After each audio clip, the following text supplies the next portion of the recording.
الحمد لله رب العالمين والصلاة والسلام على عبد الله ورسوله نبينا محمد وعلى آله وصحبه أجمعين.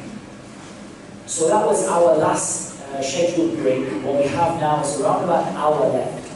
In that hour we have a lot to cover because I want to leave some time for questions at the end of the class, inshallah. And already some of the questions have been coming, have been excellent questions. So what I'm going to do, inshallah ta'ala, is try to leave sort of 9:30 onwards for question and answers, inshallah. And we try and conclude as early as we can from the material that we still have left to cover. What I want to talk about now is, after we talked about examples from the life of the Prophet ﷺ, how do we apply as-samah and tasamuh to our lives? So I want to talk about this generally before I talk about it specifically. So I want to start by talking about it in a very general way.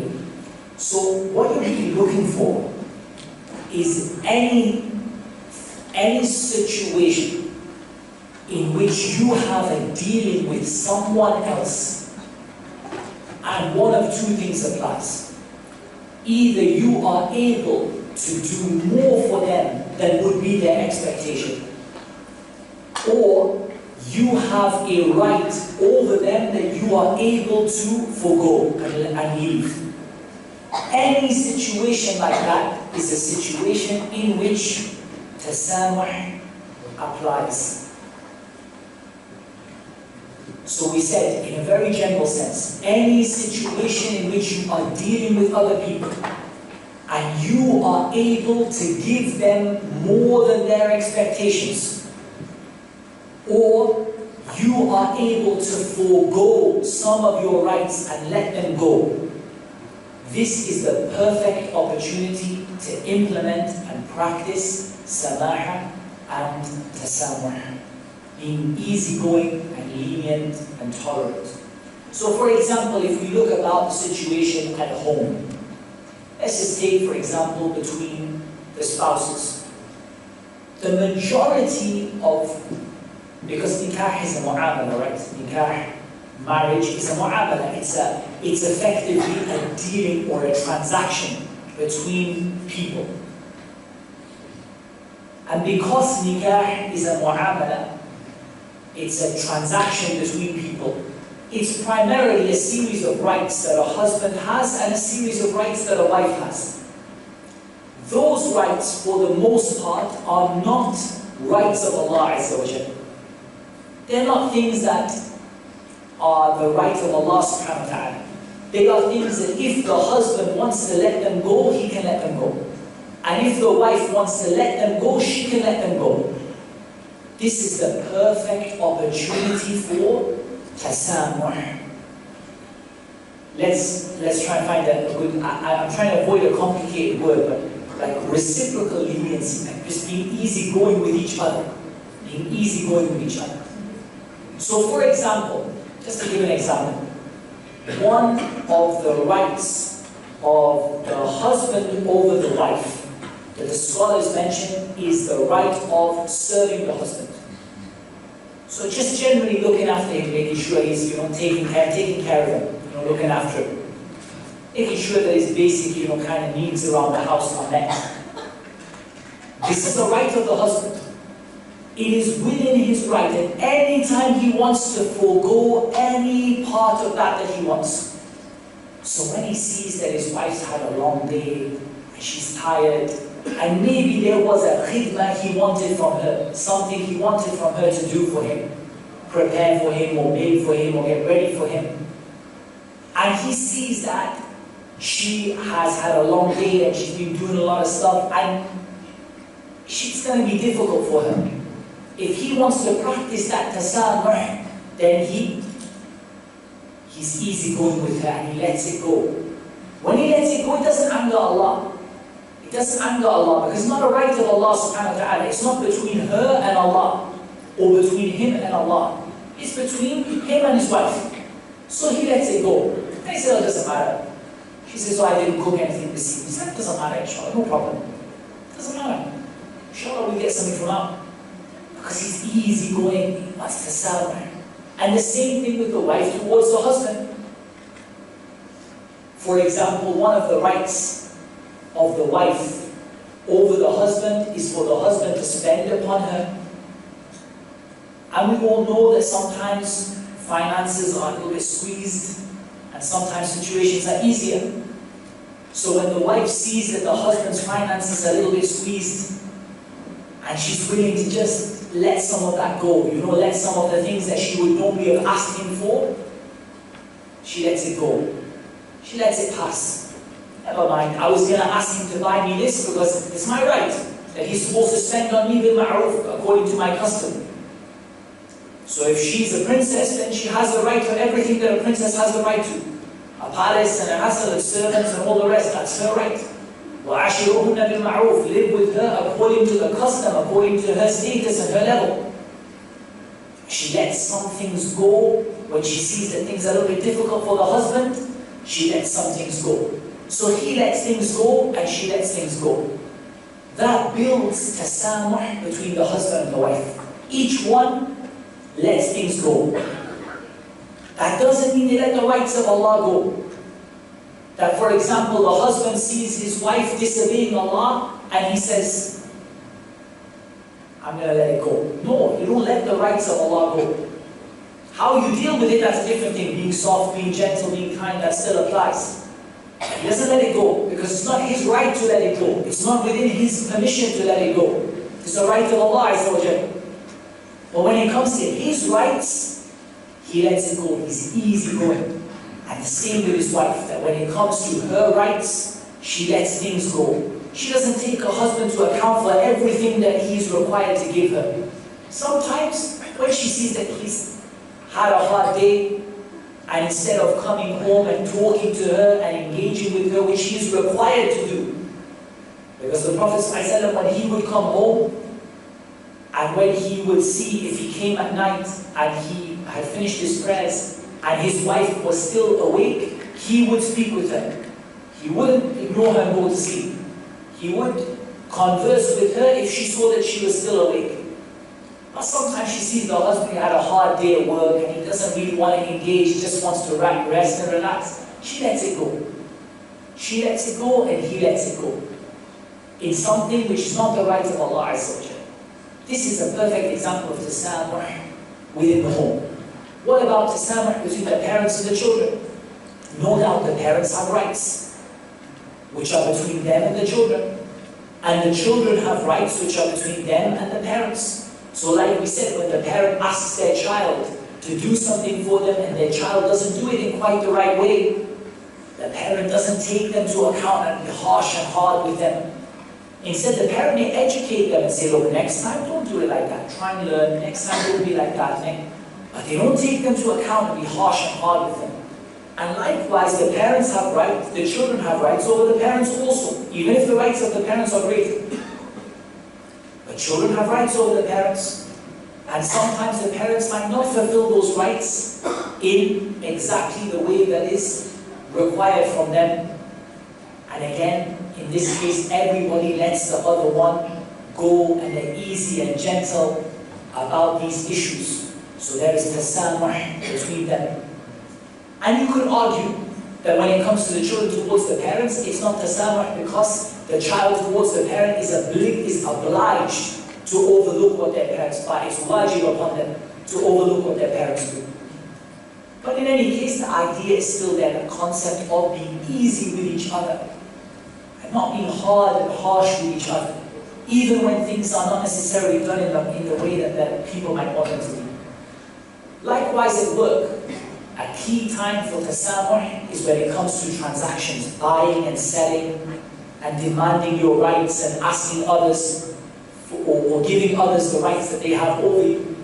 This is again a perfect time for tasamuh, for being tolerant and lenient and gentle with each other when it comes to issues at work. So again, work is a place where there are a lot of times where it's a mu'amala, which is maybe a financial mu'amala. It's a financial dealing or transaction that takes place between two people. You have an employee, he does work for you. You pay him for the hours that he works. That's a financial transaction. Him doing that work is your right, and you paying him is his right. But there's no doubt that there are areas where you can be easygoing with each other and forgiving with each other. Like sometimes when the employee needs you to work a little bit more to do some, to finish a few more things, that's important for them. And even though it's your right to leave at 5 p.m. on the dot because that's what's written in your contract, you stay a little longer and you do a little more work for them. Likewise, with the employer, when the employer has the right of his employee to do certain things, but he sees the employee has some difficulties, some family issues that he needs to deal with, an appointment that he needs to go to, he doesn't take into account for every minute and say that I'm paying you for exactly X number of hours. I'm paying you for exactly 40 hours in a week, or exactly 48 hours in a week. He lets some of it go if sometimes the employee has some needs and he needs to go somewhere or he needs to take care of something. He's gentle and he's relaxed with it. Likewise, we said in the marketplace, in negotiations and things like that, that people are gentle with each other. And that doesn't mean that you don't ask for what you need. It doesn't mean that you don't make a profit. It doesn't mean that you don't get a benefit. But it just means that you are gentle and lenient and tolerant with other people when it comes to things like negotiations and dealings at work. Likewise, from the examples that we have, or that we're going to mention inshallah, is our mu'amalat with people. For example, let's just say for example in the masjid, there's a lot of times where people might infringe your rights, or you might get into arguments with people. So an example of tasamuh is, again, when it doesn't involve the right of Allah Azza wa Jalla, and there's an argument between two people or a disagreement between two people, that you let the issue go and you're easy and gentle with the people. You smile at them and you ask Allah to forgive them, but you're not a person who becomes angry and gets, like face to face with people and gets arguing with people in that way. So a lot of times, this is personally in the masjid, this is a time that I have seen, subhanAllah, many times, the need for a tasamuh as it relates to the masjid. Many times. Well, for example, someone brings a small child to the masjid. And there's no doubt that there are ahkam and there are principles relating to bringing the small children to the masjid. We said that in general, the Prophet ﷺ used to permit and encourage small children to come to the masjid. That is, children who are underneath the age of praying, who are less than 7 years old. And anyone who says that children under 7 years old should not be brought to the masjid is ignorant of the sunnah of the Prophet ﷺ. Because wallah, so many times I've heard an imam take the microphone and say, it's haram or makruh to bring your children to the masjid under 7 years old. This is jahrun murakkab. It is absolute ignorance of the sunnah. And the sunnah mutawatira from the Prophet ﷺ is to bring small children to the masjid as long as they do not cause a significant harm to the people who are praying them. But sometimes somebody brings a small child, and sometimes the child makes a little bit of inconvenience to you. Didn't it happen in the time of the Prophet ﷺ, where the Prophet ﷺ intended to make his qira'ah long, and then a woman, she brought a baby and the baby is crying. Now I want you to think about this. Number one, that woman does not have to be in the masjid. وَبُيُوتُهُنَّ خَيْرٌ لَهُنَّ. Her house is better for her. Number two, that baby does not need to be in the masjid with her, because that baby is definitely less than the age at which they have to come to the masjid. So neither that woman nor that baby needed to be in the masjid. And yet the Prophet ﷺ shortened his recitation for her sake. He shortened his recitation, and he didn't tell her, don't bring your child again. Let alone the fact that she's not even supposed to be there, nor is the child supposed to be there. Neither of them are required to be there. And yet the Prophet ﷺ did not command her, don't come to the masjid again, or don't bring your child to the masjid again. That is a woman with a baby. So how about a man with a 6-year-old or a 7-year-old or an 8-year-old child? And he's even more deserving of being lenient. So when you have some of the kids sometimes and they're a little bit naughty, how can we show tasamuh? What I mean by this is not that we allow the kids to run riot and throw each other around and mess about in the salah. But when we get hold of them, we don't make them hate Islam by being harsh and rough and tough with them. And the parent is already embarrassed that the child has made a noise in the salah. Instead of going to the parent and giving them a hard time, maybe you take the child, maybe you give him a sweet or something, a candy. You say a nice word to him, what's your name? You say, look, the masjid, you have to be a little bit quiet when the prayer is going on. You have to try, inshallah, not to disturb the other people. Do you think you can do that? The child gets happy and says yes. And you give the parents salam. You don't need to say anything. They also know, if they have some degree of haya, they also know that, what happened wasn't right. And if it happens again and again and again, you can talk to the parent and say, look, no doubt the sunnah is to bring your children to the masjid, but if your child is really making a lot of difficulty for the other people, maybe give him a little break. Don't stop bringing him to the masjid, but maybe give him a couple of weeks at home just to, relax and calm down a little bit. Then let him come again, inshallah. We always welcome him when he comes. Be gentle and be easy going with the people. Likewise, sometimes people get into arguments. Some of the worst arguments I never see are in the masjid. SubhanAllah. That somebody, and usually maybe perhaps one of the more elderly people, and subhanAllah, that person is like a pillar of the masjid, mashallah. They're in the first saf before you are. And they've been in that saf probably since, subhanAllah, you were a small child. And they've been there, they keep coming, they're regular to the salah. And sometimes they get upset, they get angry. They might get angry with the imam, they get angry with you, they get angry with something you did, you put your foot next to them, or you didn't move the chair to the end, or something happened. And you let it go, you're gentle and you're relaxed about these things. And that doesn't mean you don't educate people. You can still educate people with tasamuh, being tolerant and lenient with people. You can still educate them. Like when the person urinated in the masjid, the Prophet ﷺ educated him. He said to him, these masajid are for the dhikr of Allah and the salah. They're not for using the bathroom. He educated him, but he educated him in such a gentle and such a nice and lenient way that that person really took on board what they said. And a lot of things happen. For example, I've seen one of the ones that really upsets me is when people move children out of the first saf. I find it's very hard to have sabr with. Especially when sometimes those children, I know for a fact, that child is ahfaz. He has better hifz than that man who moved him. And he is akhsha in his salah. His salah has more khushu' than that man who moved him. And that man comes along and takes that child and moves him to the back of the masjid. What do you want from that child? And when is he supposed to get righteousness and piety and nearness to Allah? If every time he wants to be from as-sabiqun, from the early people and the people who go to the front, you move him to the back. And then you say, what happened to my children? You want to get upset. At the same time, you also don't want to make this an issue which brings it into fighting in the masjid and the raising of the voices. So you move the child, no problem, inshallah, and you go with that child, you stand maybe on the other side somewhere away from that person. And maybe later on you talk to them in a gentle, in a soft way, you listen to what they have to say. This kind of tolerance with the way that people are, tolerance when people behave with you in a difficult way is very, very important.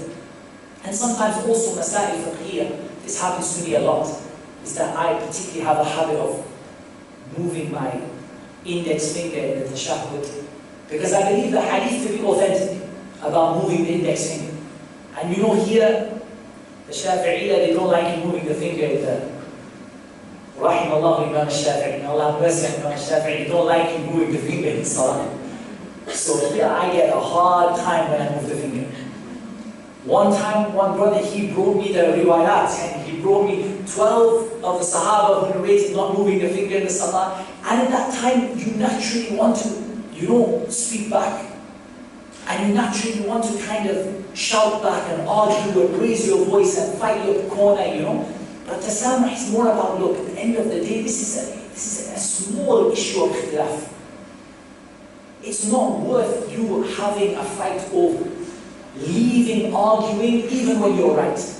Even if I believe that I'm right, at the end of the day, what he's saying also to the, they said that the majority of the companions didn't narrate the moving of the fingers. So we're not going to make this into an issue of wala and bara, where I'm not going to become your friend and I have a hatred for you and an enmity against you because of some small issue that the scholars who are the great scholars of Islam differ over. We're not saying that both are right. There's a right and a wrong. But we're going to say that we're not going to make this an issue of arguing and fighting and attacking each other over a small thing. So we're going to say, Allah bless you. And there are many examples of this, like covering the head in the salah and so on. Somebody says, Astaghfirullah, don't cover your head in the salah. In my opinion, covering the head is Arab culture. It has nothing to do with Islam. That's my personal opinion. Covering the head is Arab culture. It is not anything to do with Islam for a man to cover his head. But many of the scholars hold that covering the head is a part of Islam. And some of them hold that it is a strongly advised sunnah in the prayer. So we're not going to make this an issue where we hate each other and fight each other, attack each other, and don't talk to each other, don't give salam to each other because of some issue. If someone says to me, fear Allah, cover your head in the salah, I'm going to say to him, Allah bless you. Allah give you a long life. Inshallah, I'm going to try my best to cover my head in the salah. Even though on a personal, I don't believe you have to, but you're right, the culture of the people, I should be aware of that and I'm going to try. And you let these issues of arguments go. And I just mentioned the masjid because to me, a lot of them seem to happen to me in the masjid. But otherwise, I could mention any other sphere where you get into these arguments and debates and you let it go. But when we talked about tolerance not coming into the haram, this is important. If somebody starts to argue with you and they're arguing upon falsehood about something that is clearly false, yes, you can have good manners with them, but you can't accept and be tolerant of something which is openly false. So we're talking about something where, somebody, for example, is arguing with you about the permissibility of making dua to the Prophet ﷺ. It's not something you can be tolerant of and you can just say, oh, let it go, you believe you can and I believe you can't. This is a serious issue of the deen. And it's a matter of kufr and iman. It's not a small issue. So here you can be polite, you can be kind, you can be, you can listen well, you can present your argument with eloquence, but you can't be tolerant when the rules of Allah and the rights of Allah are transgressed like that. You have to stand your ground in that issue, but you can do so in a kind and considerate and gentle way, because that's more likely the person is going to accept what it is that you're going to say. Also, another area where tasamuh is very, very important is with regard to neighbors. And neighbors in the broader sense, because the word jar in Islam has a very, very broad understanding. Very broad understanding. Your jar, your neighbor, is anyone who is in close proximity to you, either in where you live, or where you work, or where you travel. So for example, the person who's traveling along with you is your neighbor in travel. The person who lives nearby you is your neighbor in terms of where you live. The person who works next to you is your neighbor in terms of where you work. So it's really important because you're in close proximity. It's very easy for each other's rights to be transgressed. And so again, having tasamuh, being gentle with people, being easygoing with your neighbor is very important, because if you don't give up some of your rights, it's very difficult to have a good relationship with someone unless you give up some of the rights that are yours and they give up some of the rights that are theirs. And that's the essence of tasamuh. You give up some of your rights and they give up some of yours in the things which are not haram. In the things which don't enter into the haram. You give up some of your rights and they give up some of theirs. So sometimes, they might inconvenience you with something. They might put their car in a place that inconveniences you, or they might have a lot of guests which is inconveniencing you. You let it go. And they also let it go when it comes to you. So you have that relationship where you are easy going with each other and you're an easy person to be around, an easy person to live with. And there's no doubt that tasamuh also falls into the issue of the difficulties that we experience in life. Being a person who is easy going with the difficulties, and maybe it doesn't come under tasamuh, but it comes under samah. It comes under the sort of individual characteristic of being easy going with the things that happen to you. So when you have problems in life and difficulties, and sometimes those difficulties other people make them for you, or other people are part of the cause for those difficulties to happen. You're a person who's easygoing. You don't take things hard. You're not a person who takes things in a hard way. You take things in an easy way, and you develop contentment with what Allah subhanahu wa ta'ala decrease. And remember the rewards. When you're doing all of these things, why are you doing it? Why am I having tasamuh with my neighbor? Why am I having tasamuh with my spouse? Why am I having tasamuh with my children? Why am I having tasamuh at work? Why tasamuh with, the difficulties, the things that happen to me because of other people? All of this is because I want ultimately Allah to forgive me and have mercy on me. And there is no doubt that exactly as mentioned in that hadith, that Allah subhanahu wa ta'ala said, Ana ahaq, I am more deserving of this characteristic than you.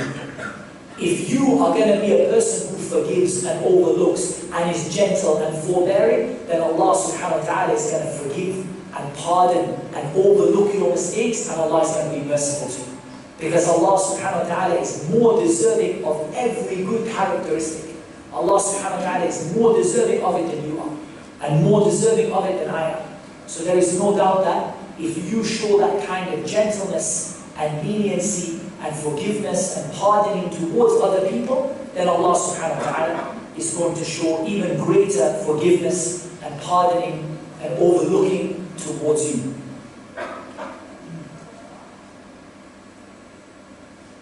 A couple of things that we have left to conclude with before we go to the questions. Some of the signs or some of the things you should see in a person who practices tasamuh properly. The first thing is that you should see that the person is a person who is of a cheery disposition. Like we call talaqatul wajh. Somebody who's just got a smiley face and is generally of a cheery disposition. When a person is has a lot of samah, has a lot of tasamuh and very, samah, this person, you see that their disposition is very cheery. They have a very light, easy-going disposition. You never see them with a scowl on their face. You never see them fuming and furious with somebody because they're very easy-going. So you see them generally in a cheery disposition even when things are difficult for them. You see them always proactive in the way that they deal with other people, in the sense that they are the first people to greet people, the first one to apologize, the first one to reach out to someone that hasn't reached out to them, the first one to try and make islah between people. You see that they have al-mubadara, they're rushing to fix things between people and to apologize and so on. So this person is easygoing, that's why they want to make islah between people, they want to correct things between people.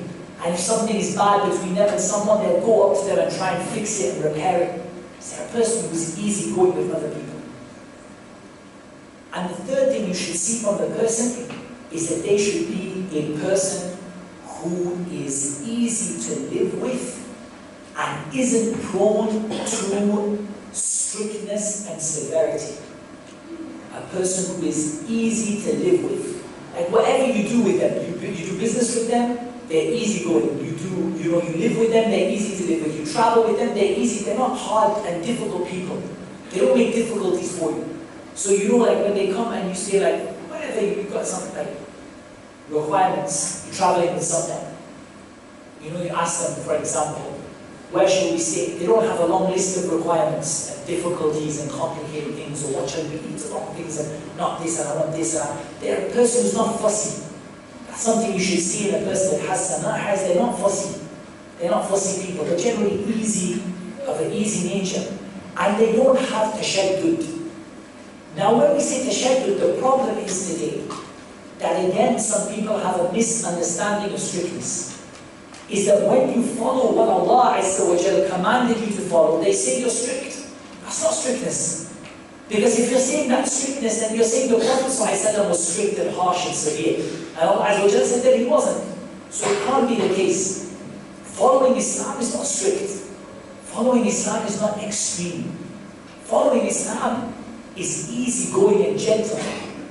So it's not the case that SubhanAllah, this person is so strict, but what we mean by tashaddud is going beyond what Allah Azza wa Jal said, being stricter than we need to be. And here it comes to a very important point, which is the issue of knowledge. That to be a person who practices tasamuh, you have to be a person who knows where the limits lie. because you can't be tolerant of the haram. But sometimes we are intolerant of things that we are allowed to have tolerance in, because we don't know that we're allowed to have tolerance in it. And this is very true for someone who newly starts practicing Islam. I mean, this is my experience. When someone newly starts practicing Islam, they often become extremely intolerant of things that they're not supposed to be intolerant of. And it's out of a love of Allah and a love for the deen that every small issue that someone differs with them over, they want to make war on that issue.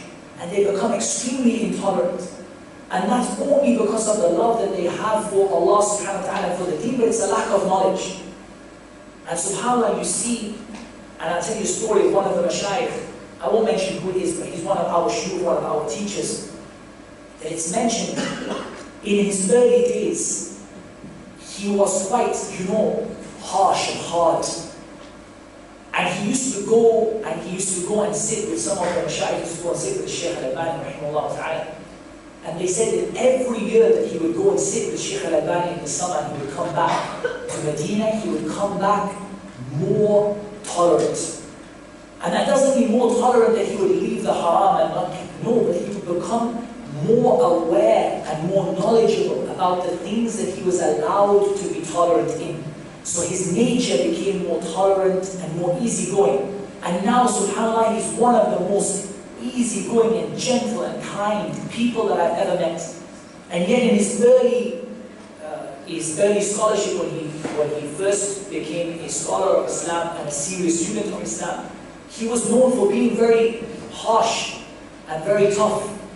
So knowledge is very, very important, because knowledge is something that will allow a person to realize where they are allowed to be flexible and where they're not allowed to be flexible. So you see a person of knowledge knows where to put their foot down and knows where to leave things and let things go. Whereas a person who is ignorant is very likely to be tolerant of something they're not allowed to be tolerant of, and to be intolerant of something that they are allowed to be tolerant of. So it's very important that we learn where the limits of Allah lie, so we learn the things that we're allowed to let go, and we learn the things that we're not allowed to let go.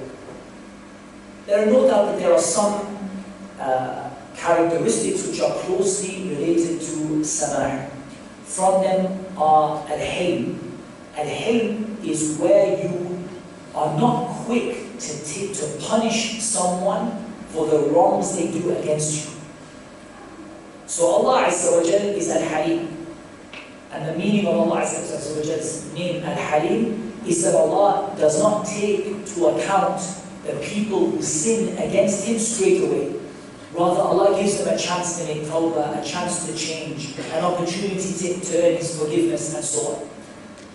Likewise, we are encouraged to have that characteristic as well. We are encouraged to be people who have hilm. And the Prophet ﷺ said about a man, indeed you have two characteristics that Allah loves.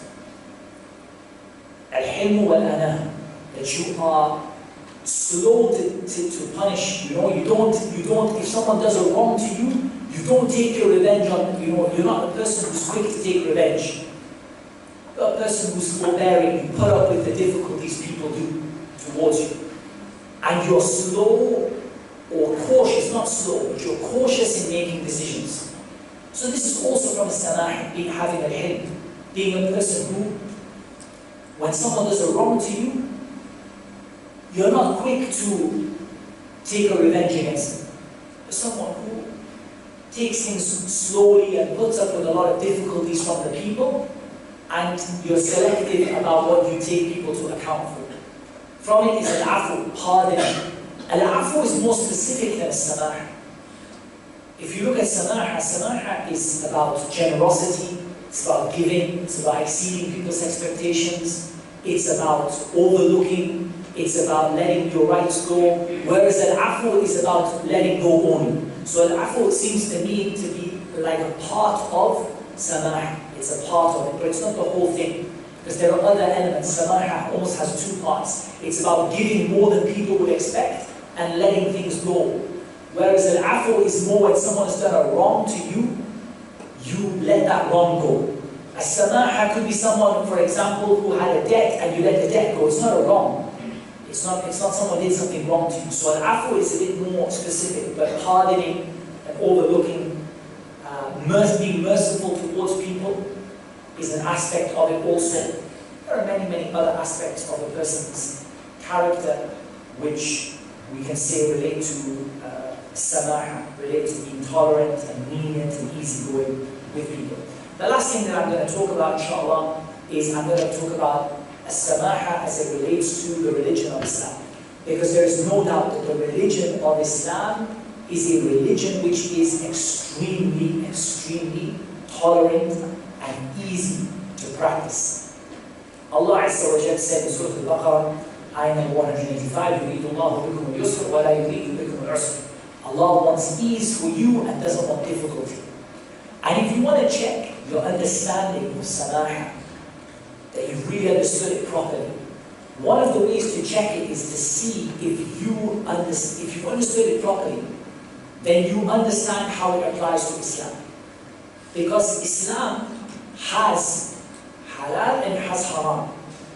It has punishments. It has qisas. It has hudud.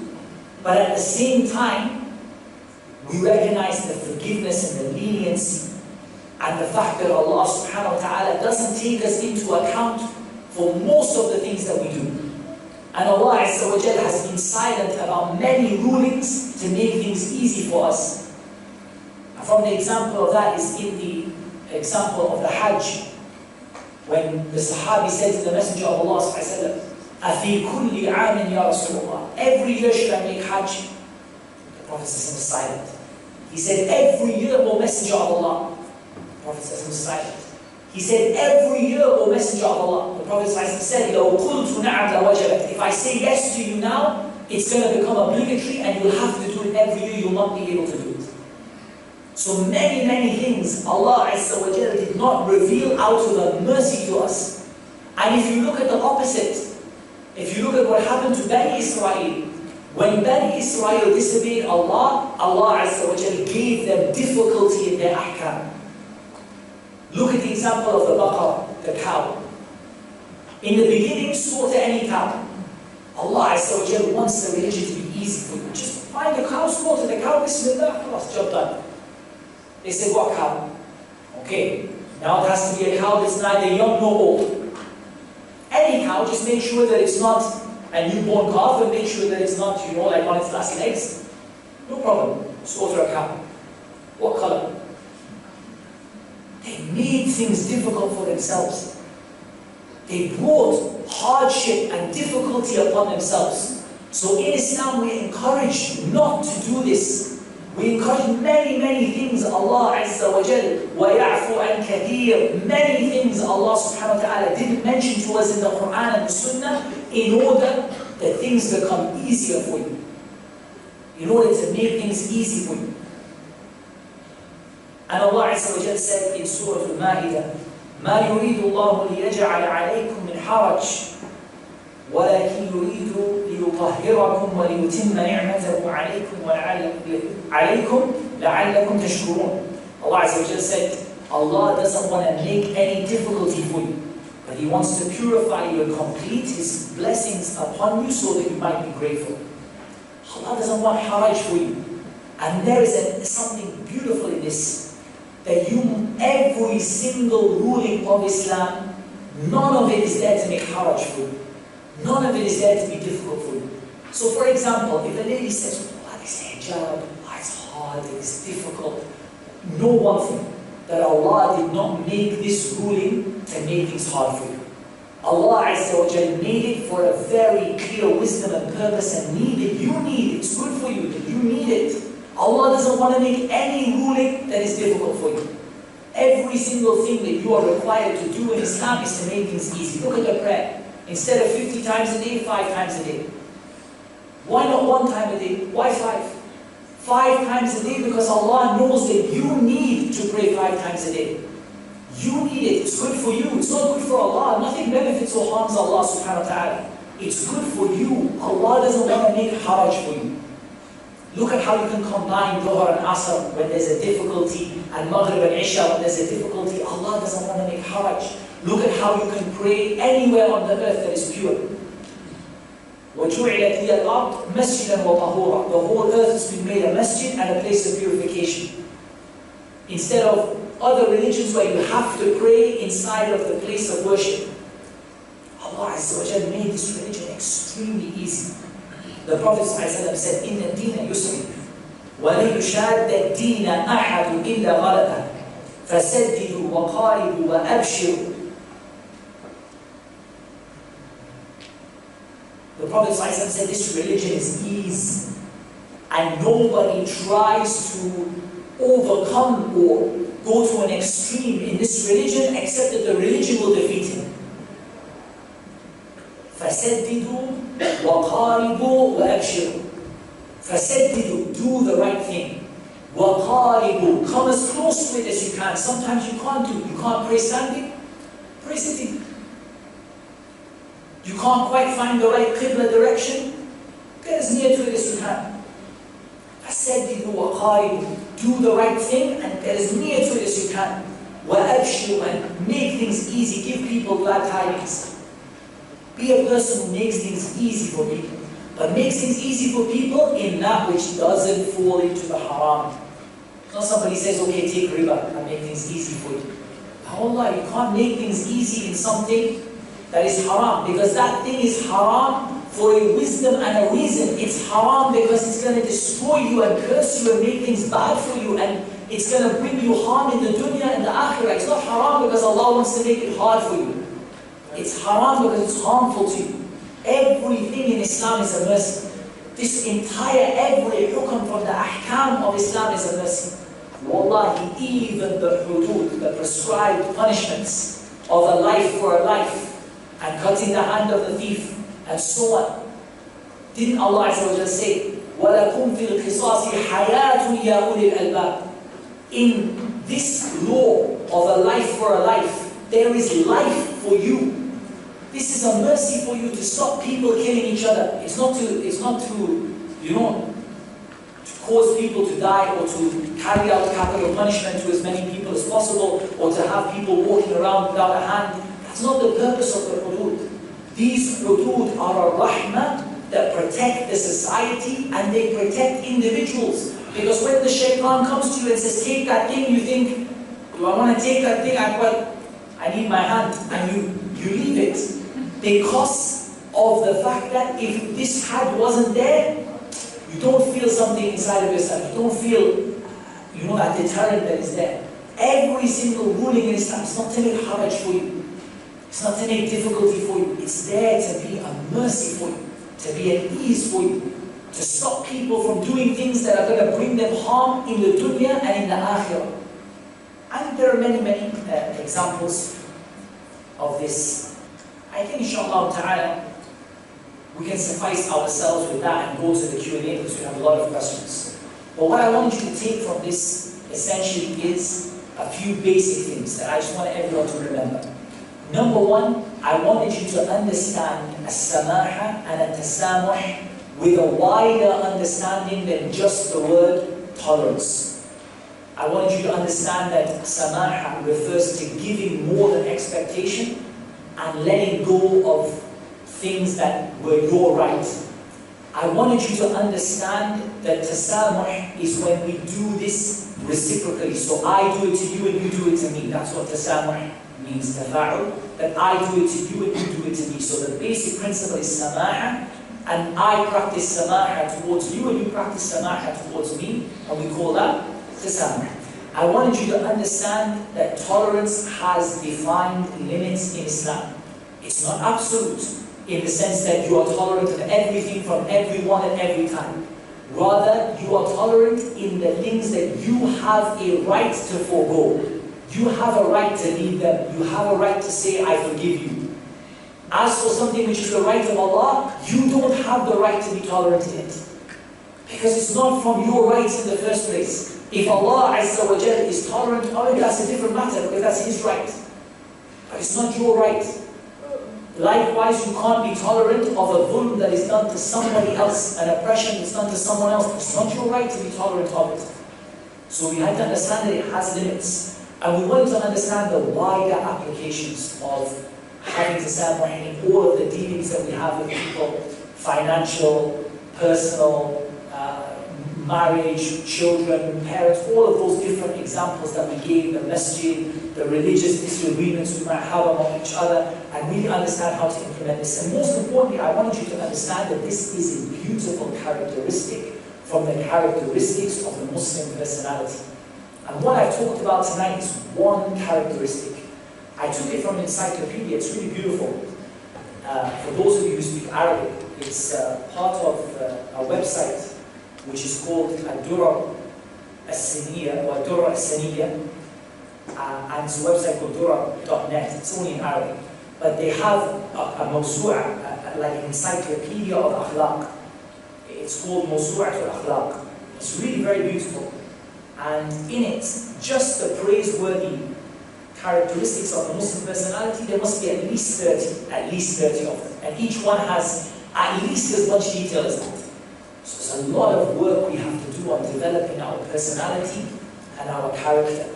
And this is one of the major things that I want you to take away from this evening. So that being said, inshallah, we have around about 20 minutes. I'm going to prioritize these questions that are written down on the paper, and I'm going to go through them as quickly as possible. So the first question was a question that one of the sisters asked, and it was I thought it was a very, very good question. And it was a question relating to memorization, and particularly memorizing the Quran and how we go about that. So I said it was a question that I thought everybody would benefit from, so I wanted to share the answer with everyone. And also, the sister specifically mentioned the issues of sort of being, even this issue of Samah, being gentle, and how we go about that as it relates to this particular issue. So, in terms of memorizing, I think there are a couple of things. I think, first of all, there is a certain formula to memorizing which doesn't really change. There are lots of things that make it more effective or little tweaks you can do, but there's a basic formula. If you apply this basic formula, that's what you need. So you have effectively two variables, two things you can change. The amount that you memorize per sitting and the frequency with which you repeat it. Those are your two variables. You can turn them up, you can turn them down. So for example, the amount you memorize in one sitting. Am I memorizing one line, one ayah, half a page, 1 page, 2.5 pages, 1 rubu'? What am I memorizing in each sitting? That could be daily, twice daily, once a week. What am I memorizing in each sitting? And the second thing is, how often do I repeat it? So what you do is you start off by turning the variable of repetition to the max and turning the variable of quantity to the minimum. So you start with a minimum quantity and maximum repetition. So for example, it might be I memorize one line and I repeat it 70 times. Just first time. And then if I see that I've memorized it, I continue. If not, I keep repeating. And as you go on, you can slowly decrease the number of repetitions and slowly increase the quantity that you memorize. That's the basic formula. On top of that, there are lots of tricks about how often do you do muraja'ah and how often do you go over, and don't ever, when you memorize, never ever, always overlap. So never ever memorize a page and then start the next day at the top of the next page, because you'll have, it's broken, there's no continuation there. And make more effort in revision than you do in memorization. Basically, the most basic formula is, if you're struggling to memorize, you're trying to memorize too much with too few repetitions. Probably because you're looking at the road ahead and seeing there's 600 and something pages in the Mus'haf, and I'm still on the first 2 pages. How am I going to reach 600? Don't think like that. Because memorization does not go like, it doesn't go like a flat line like that. It's not like a flat line, it's not proportional. It's a curve. In the beginning, it might take you 3 years to memorize Juz Amma. Then it might take you 3 more years to memorize 5 Juz. Then it might take you 3 more years to finish the whole Quran. It doesn't go equal like that. In the beginning, it takes a lot of repetition and a very small amount to memorize each day. And as you develop your skill, and also how you feel each day and how much you slept and all those things affect it.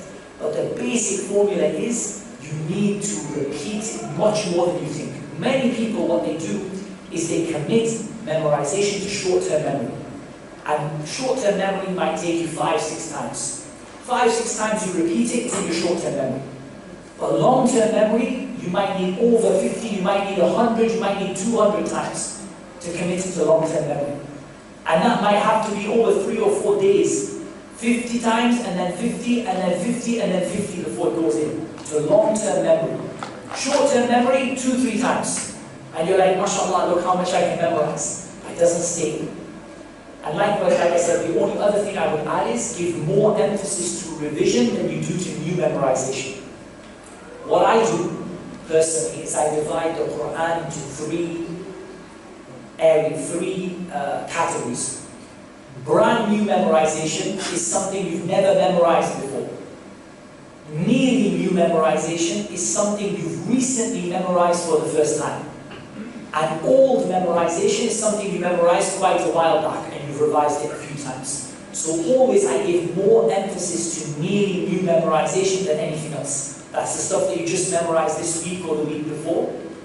Then followed by old. Then the last one that I give priority to is brand new memorization. So I shouldn't be memorizing something new unless I really have good recollection of the old stuff. Otherwise, all you're doing is just going on and forgetting what it is that you learned before. There are lots of tricks and tips in between that, but that's the basic, that's the way that I see it. You have to be gentle with yourself, Allah. And maybe you can talk about, Samah with yourself, just being gentle and easy on yourself. Don't beat yourself up about things. Take it slowly, take it gently, one ayah at a time, one page at a time. Keep going back, keep learning, keep repeating more and more and more, and it will go in. And you'll see that it will speed up.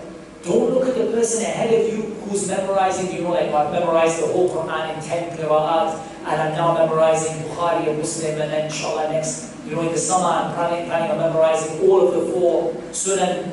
Like, you can't look at that and then say, I'm just on Al-Ma'un, how am I going to, you can't look at that and compare that to that. What you have to do is remember that everyone who got to that level started off just memorizing those small surahs. And if you ask them, how long did it take you to get from Surah Al-Nas to Surah Al-Ma'un, they probably, if they were being honest, they might say 6 months. This is a person who now is memorizing Bukhari and Muslim with all the chains of narration. Because at the end of the day, you start slowly. And as you build up, you keep going and try to be continuous. Okay. A dua from the Sunnah, by which of the names of Allah can we seek these noble characteristic traits? Okay, there is one dua, there are lots, but there's one that comes to mind. There is a dua to ask Allah to guide you to the best of manners.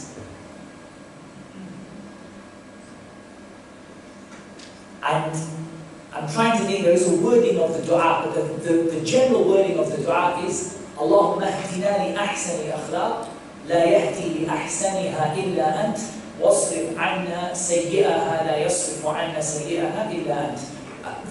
Vaguely according to that wording, that, oh Allah, we ask you to guide us to the best of manners, there is none that guides to the best of manners except you. And take us away from the worst of manners, there is none that takes us away from the worst of manners except you. Is there a name of Allah Azza wa Jalla that is particular to this? There are probably many, but the name that comes to mind, perhaps to me, is As-Salam. Because Allah Azza wa Jalla is the one who gives you freedom from your flaws and your faults, and Al-Jabbar, the one who makes up for your deficiencies. Those are two names that come to mind. But otherwise, there's no doubt Ar-Rabb, Allah, these are all names that are important to call upon Allah as it relates to good manners. Okay, what are your thoughts on Muslims advising other Muslims regarding what should and shouldn't be done?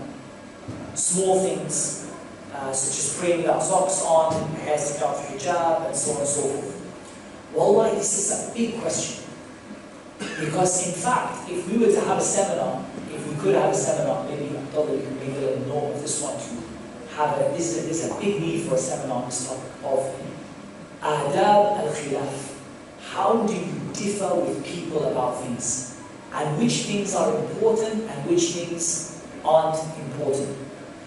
And it's a big topic which has a lot of ahkam. But I think these things which I mentioned are things you should speak to somebody about.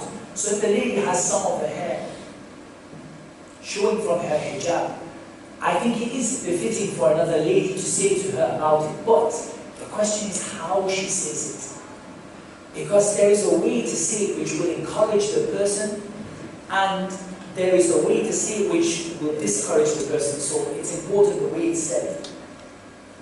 But also, there are things which are, like we gave examples, there are things which there is khilaf sa'id, there is genuine ikhtilaf among the scholars about, and both have an evidence, in which case it is acceptable to advise someone, but it's not acceptable to rebuke someone for it. Like you can't really rebuke a person and say, you know, why are you not moving your finger in the tashahhud? Because this is a matter in which there is khilaf sa'id, there is genuine, legitimate differences among the scholars and evidence for both. Hair coming out of their hijab, there is no difference among the scholars about that.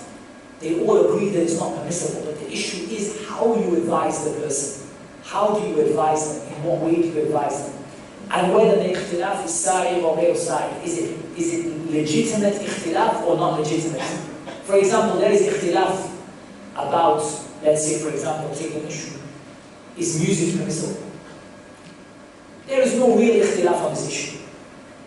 But if you want to find a scholar on the face of the earth who said that it's allowed, you can probably find somebody. The point is that this is not khilaf sa'ir, it's not legitimate khilaf. There is no real khilaf among the ulama on this issue. There is agreement among the scholars that it's haram. But there are one or two people who went against the grain. They just, went off on a tangent and nobody listened to them. This is not, you don't say there is khilaf on the issue. Don't talk to me about it, I'm following Ibn Hazm. It's not a legitimate answer. Because it's not khilaf sa'id, it's not legitimate difference. It's not a legitimate difference of opinion. Whereas moving the finger into tashahhud is a legitimate difference of opinion about it. So there is a lot to talk about. It's a very good question of wallahi. It's a lot to talk about. It's a big thing, it's a seminar topic on adab al-khilaf. How do you deal with differences between people? How can I be tolerant towards my teenage brother in terms of patience and forgiveness? Siblings is a tough one. Siblings is the one where there's a great need to have Tasamuh, to be tolerant of each other. So remember what we said tolerance is. You have some rights over them, and they have some rights over you. You let go of some of your rights. Sometimes when they don't quite, maybe they talk to you in a rough way, or they don't listen when they were supposed to, or they don't do the jobs that you asked them to do. These are your rights. They're not between him and Allah, they're between him and you. So you have the ability to let them go where you see there's a benefit. It's not about letting everything go also. Because if you let everything go, a person will never learn. But it's about letting things go and being easy going, being an easy person to get on with, so that you can highlight for them the things that are important. How do you become easygoing? That's a very good question. I tried to deal with it in the lecture. I spoke about knowledge, we spoke about the hadith, إِنَّمَا الْعِلْمُ بِالتَّعَلُّمْ وَإِنَّمَا الْحِلْمُ بِالتَّحَلُّمْ. That knowledge comes from learning, and forbearance comes from practicing forbearance. You have to practice it. You have to practice it. You have to try and make yourself that, visualize yourself as being that person. as being that tolerant, easygoing, lenient person. And you try and practice it, and when you fall short, you look at yourself and you ask yourself, how can I change this practice within me? Ya ayyuhalladhina amanu taqullah, or you believe, have taqwa of Allah, will tanzur nafsun ma qaddamat lighad, that every person look at what they put forward for tomorrow. This ayah is a fundamental principle in looking at yourself and taking yourself to account and saying, yeah, I should have been more tolerant. I've had situations where I've lost my temper with people, or I have argued with someone where it was not right for me to argue. I should have been silent, and I should have been forgiving and tolerant, and I wasn't. So I looked at myself and said, that wasn't right. That wasn't, I may believe that I was right in my argument, but I wasn't right to have pulled up the person for that. I should have let it go. I should have been easier and more tolerant. So you have to train yourself to do it. You have to train yourself. Like the Prophet said, وَإِنَّمَا الْحِلْمُ بِالتَّحَلُّمِ. Forbearance comes from training yourself to be forbearing. You have to train yourself to do it, and you have to take yourself to account. How can you be tolerant with your child when you keep asking them to pray and they don't listen? See, this is a matter of where tolerance doesn't really come into it. Because them praying is a right of Allah Azza wa Jalla. You don't have the right to be tolerant over it. But you do have the right to, it doesn't come under tolerance, but it does come under the wisdom and the way that you rebuke them and the way that you discipline them. That has an area of, it's not tolerance, but it's a matter of hikmah and good teaching methods. But you don't have a right to be tolerant of your child not praying, because not praying is a right of Allah Azza wa Jalla. If they're not praying, they're infringing a right of Allah subhanahu wa ta'ala. You don't have the right to say, it doesn't matter, you don't have to pray. But you do have a right to be wise in the way that you teach. So when they're not praying, what is our objective? Our objective is to get them to pray. It's not to show that you're right and they're wrong, or you're good and they're not, or to make them feel really small. Your job is just to get them praying. So you need to ask yourself, how do I achieve that? What's the reason why they're not praying? Is it because of distractions? Is it because of friends? Is it because I'm burdening them with too much work? Sometimes you be honest with yourself. You look at the situation and some of these kids are under some serious pressure. Wallahi, some pressure. I personally will say to the parents, it's not befitting to put your children under that degree of pressure for the dunya especially. That you need to get this exam and you need to get this grade and you need to be studying. Like, be a little bit, when it comes to the dunya, let go a little bit, relax a little bit. You're allowed to be tolerant a little bit in this, so that you can give more importance to the matters of the deen. And I'm not saying say to your kids, get whatever grades, it doesn't matter if you study or you don't study, but let your children understand, missing a prayer, in my eyes, is at the worst of the worst. But getting, 70 out of 100 on an exam is, Akthar. I'm not gonna tell you, inshallah, try next time, study a little bit harder, but I'm not gonna put you to account you got 50 out of 100 or you didn't pass an exam. If you didn't pray though, that's where I'm going to come down hard, because that's a right of Allah Azza wa Jalla. How you teach the person, and how you talk to them, and how you speak to them, and how you encourage them, that is where you have hikmah and wisdom, and you have to look at how to reach the person. You have to understand why they're going wrong.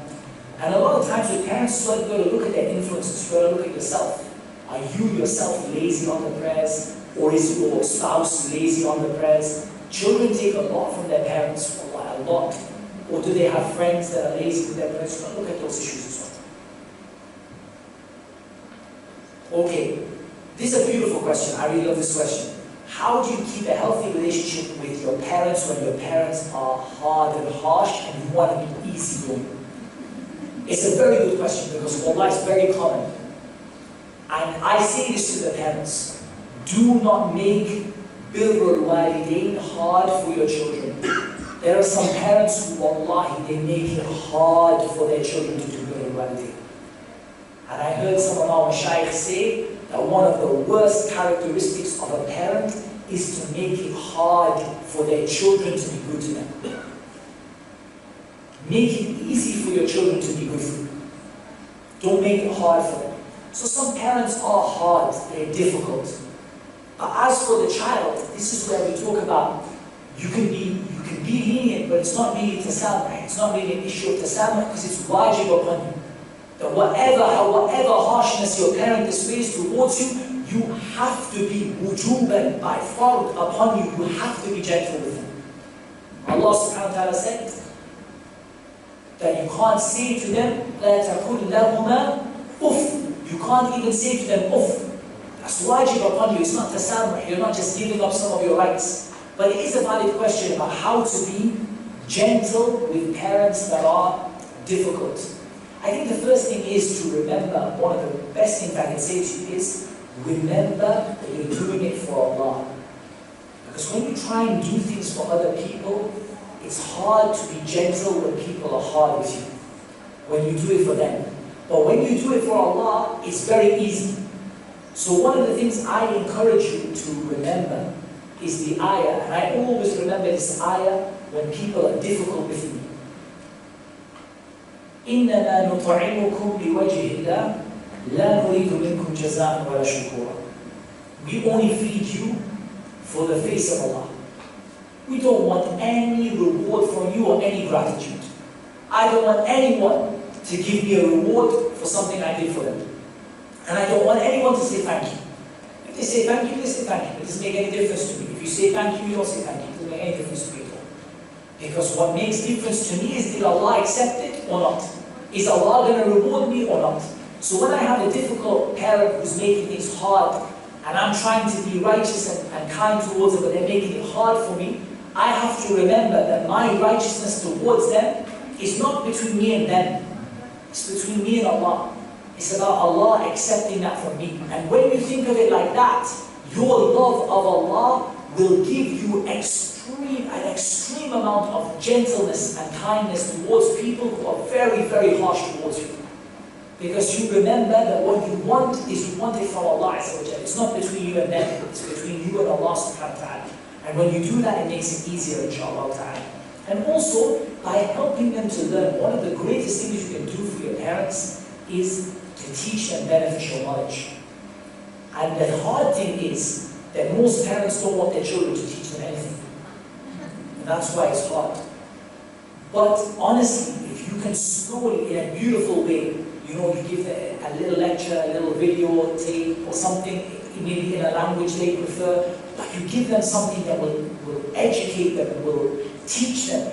Wallah, this is one of the most beautiful things. And it doesn't have to be like on Akthar. SubhanAllah, you have to be more wise than that. You can't give your parents a tape like how to be good towards your children. Please, mom, you just listen to this. But what you can give them, for example, is something on the names of Allah. So when they hear the name Al-Halim, As-Salam, Al-Rahim, Al-Rahman, and Al-Ra'uf, and they become there's something beautiful about the names and attributes of Allah, is that we are encouraged, for many of the attributes of Allah, we're encouraged to take lessons from those attributes that we implement in our lives. So we're encouraged to be merciful towards other people, to be kind towards other people, to be gentle with other people, and so on.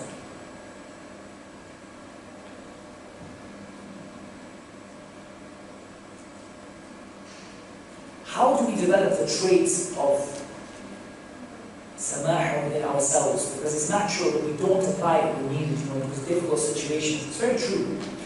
I think it is a matter of, like I said, I think it's a matter of taking yourself to account. And whenever you got yourself in a situation where you didn't apply this, you ask yourself, why? What happened? Where did I lose my temper? Where did I lose my high standard of character? What went wrong? And you learn from that. And you train yourself to be a person who is gentle and lenient with people. But it takes training. It's not something, it takes mujahidah from nafs. You have to make jihad of nafs. You have to fight against yourself. Because it's not natural to yourself. It's not something that's easy. You naturally, we are people, when our rights are taken away from us, we want to get revenge. That's in human nature. So it's something you have to train yourself to do.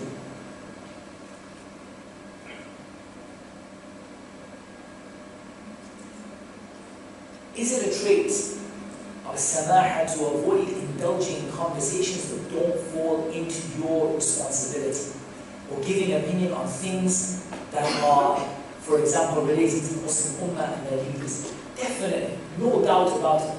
No doubt about it. من حسن إسلام المرء تركه ما لا يعنيه. From the perfection of a person's faith is leaving what doesn't concern you. And there's no doubt when you get involved in things that don't concern you, you lead yourself into negative character and bad manners and bad traits. And speaking without knowledge is one of the worst traits a person can have. Being hasty and speaking about things that don't concern you and getting yourself involved in things that don't concern you. There's no doubt that a person needs to restrict themselves to things that concern them and to speak about things with knowledge. And no doubt one of the worst things you can get involved in is to get involved in things which are like Allah said, وَإِذَا جَاءَهُمْ أَمْرٌ مِنَ الْأَمْنِ أَوْ الْخَوْفِ أَذَاعُوا بِهِ. When there comes to them a matter of public safety and security, a matter which relates to the whole Muslim Ummah or all of the people in a country, or relates to the matter of the Muslim rulers and leaders, and they get themselves involved in something, wallahi, they don't know what's going on. They don't know the reality of the situation, and it doesn't concern them, and Allah is not going to ask them about it, but they get involved in it anyway. And Allah Azza wa Jalla described this as being from the sifat of the munafiqeen, the sifat of the hypocrites, is that when there is a matter of public concern that affects the whole group of the Muslims, people just get involved. The munafiqeen used to do that. The Muslims used to be silent, and they used to return it to the ulama and the umara, like the scholars say. They used to return it to the ulama, to the scholars, and to the umara, to the leaders.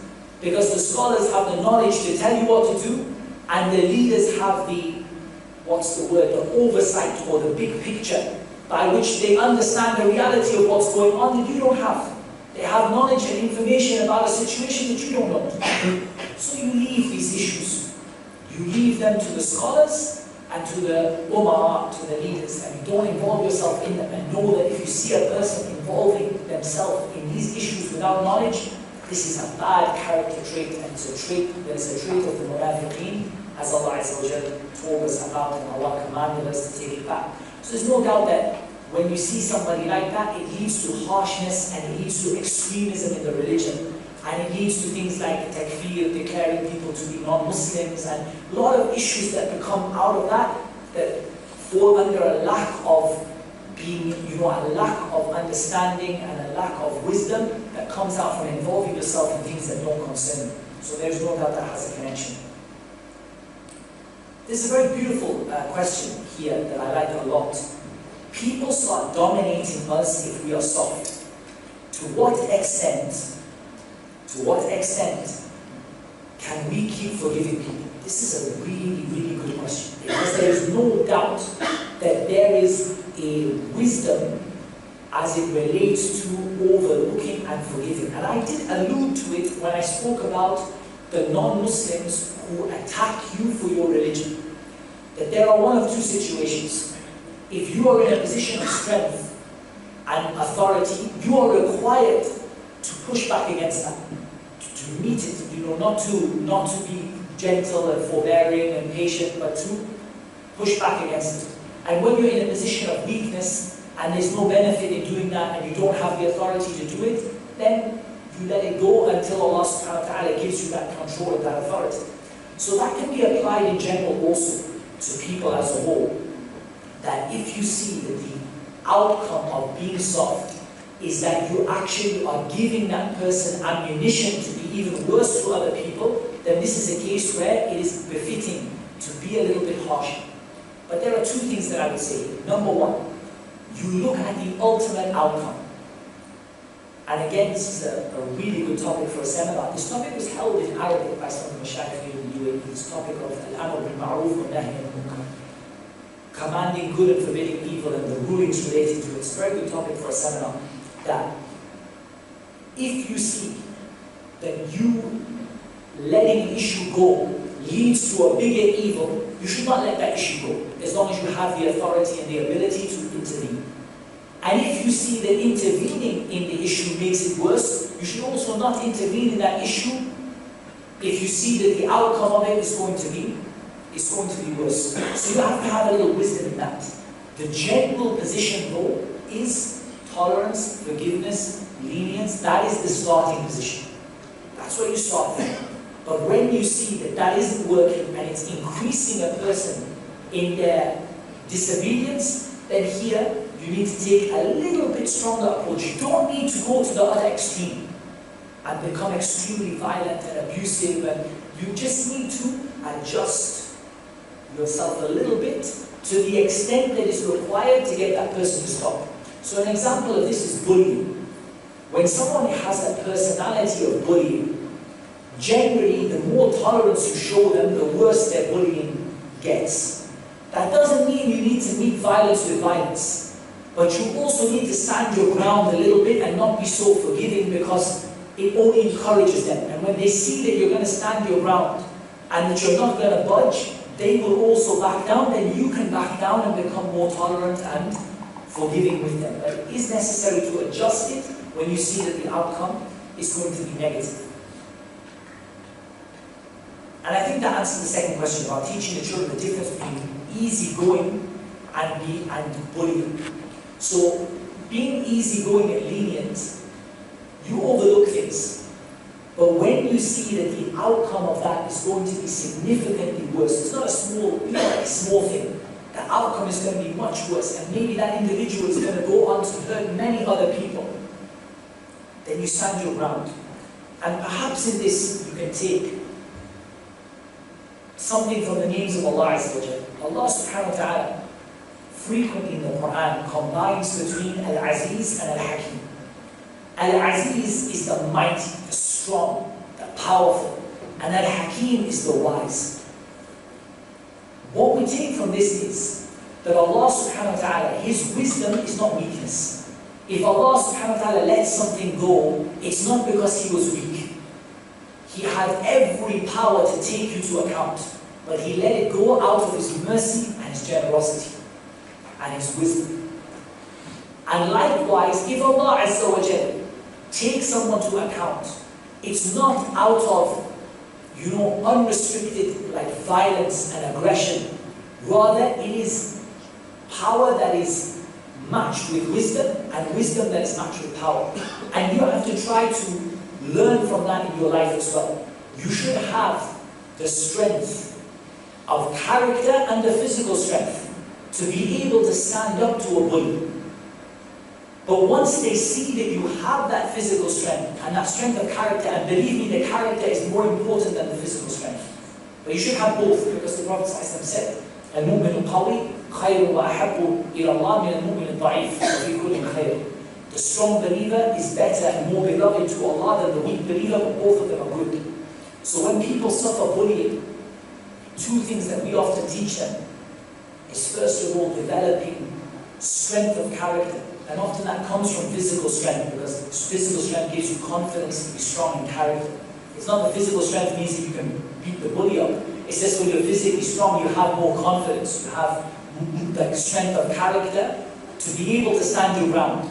And then when they see that you have that strength, let them go. But you're not letting them go because you're too weak to deal with the issue.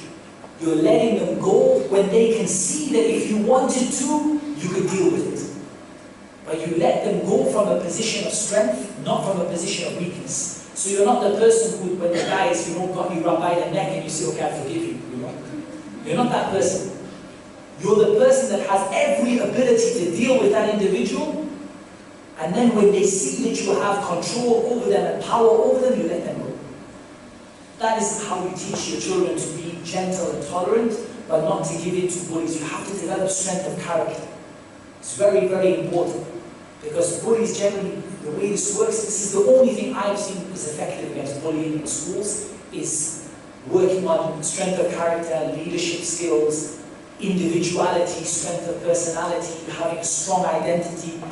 These are things that are very effective against bullying, and that's the best advice I can give about the balance between being lenient and gentle and tolerant with people, but not giving in to people. And bullying happens at all levels as well, not just in schools, it also happens in workplaces and things like that, so it's a beneficial lesson. I think inshallah ta'ala we can wrap it up We should wrap it up there because we're 10 minutes over time, inshallah. If there's any questions I missed out, by all means you can catch me at the end, inshallah ta'ala, and I'll do my best to answer whatever I can. I think this topic of akhlaq is really a topic that we don't deal with enough. So I'm hoping, inshallah ta'ala, we have some opportunity to go through some more of the characteristics of the Muslim personality. It's very, very beneficial, inshallah ta'ala. Yes, Allah Azza wa Jalla to make that easy. I would just like to extend my thanks, first of all, to Jam'iyyat Dar al-Bir and to IIC for organizing this event. Jazakallahu khairan, all of the effort that went into that. And then to all of you for coming and spending your time and listening and participating. Jazakumullahu khairan wa barakallahu feekum. And Allah Azza wa Jalla was best. Wassalatu wassalamu ala nabiyyina Muhammad wa ala alihi wa sahbihi.